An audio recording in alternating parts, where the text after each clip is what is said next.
Et nous retrouvons notre invité depuis Bruxelles, Ruben de Koning. Vous êtes coordinateur du groupe d'experts des Nations Unies sur le Mali, auteur de ce rapport. Bonsoir.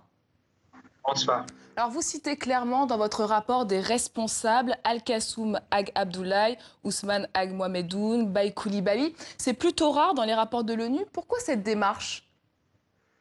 En fait, pour expliquer cela, le groupe d'experts est mandaté de justement fournir les informations au comité de sanctions sur les violations du régime de sanctions qui a été adopté en septembre dernier.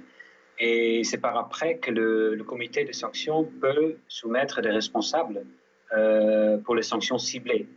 Et notre façon de communiquer, c'est à travers un rapport public où nécessairement on cite les noms des individus responsables. Il faut aussi noter que les autres pays sous sanctions, sous un régime de sanctions, il y a des rapports pareils qui sont produits par des groupes ou des panels des experts.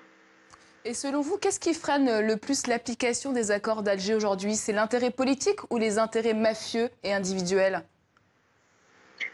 Bon, bien sûr, il y a des mésententes entre les parties signataires de l'accord, mais l'accord quand même avance petit à petit.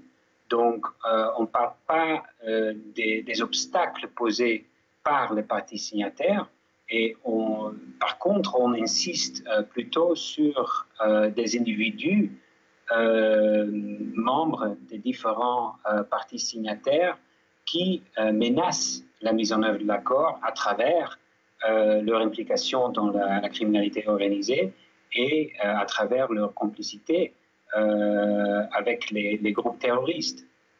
Et bien sûr, tout d'abord,